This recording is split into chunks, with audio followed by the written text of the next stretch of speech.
Apollo 11, this is Houston. If you have a minute or so free, we can read you up the morning news here.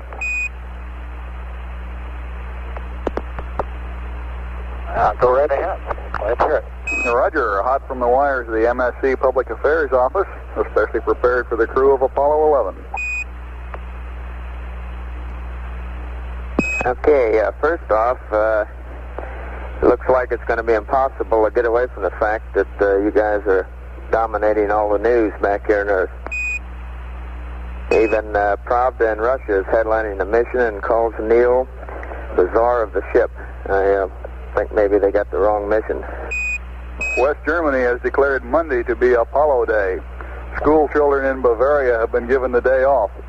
Post office clerks have been encouraged to bring radios to work, and Frankfurt is installing TV sets in public places.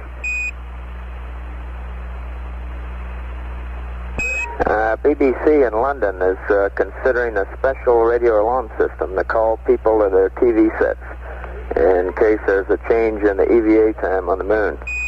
And in Italy, Pope Paul VI has arranged for a special color TV circuit at his summer residence in order to watch you, even though Italian television is still black and white.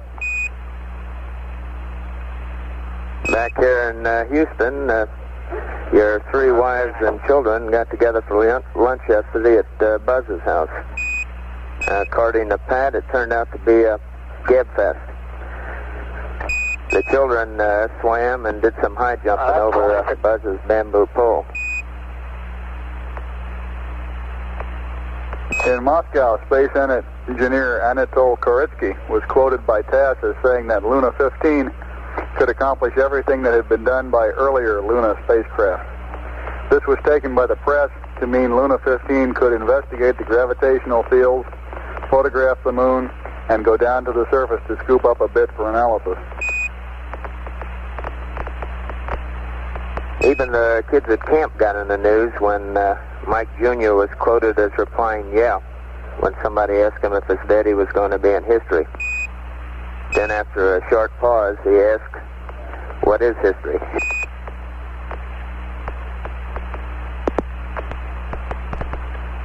In Washington, President Nixon is planning to use his executive power to streamline the Interstate Commerce Commission. According to industry sources, it was reported Nixon would trim the commission from 11 to 7 members by not making new appointments. And the big news around Houston today concerns the Astros. In the sports world, the Houston Astros rallied in the ninth inning at Cincinnati to dump the Reds 7-4. Going into the ninth, however, things looked pretty bleak. The Astros were trailing 4-3. Then with one out, Jesus Alou stroked a single to the right field. John Edwards hit another single to right, and Sandy Valdespino hit a double to bring in the tying run. Julio Gauthier was walked, and Joe Morgan dropped a bunt for the game-winning play. A wild throw to the plate allowed another run to score. Then a sacrifice fly by Dennis Menke brought in the final run. They really came through in the ninth.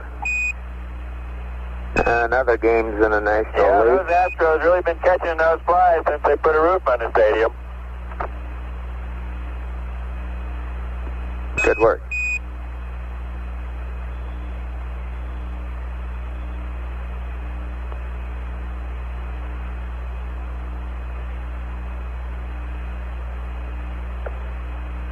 In other games in the National League, New York beat Montreal 5-2.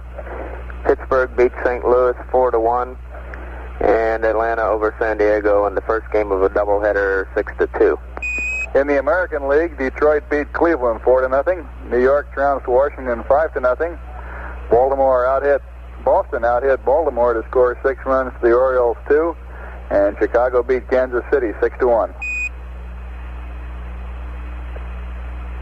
Okay, in golf world,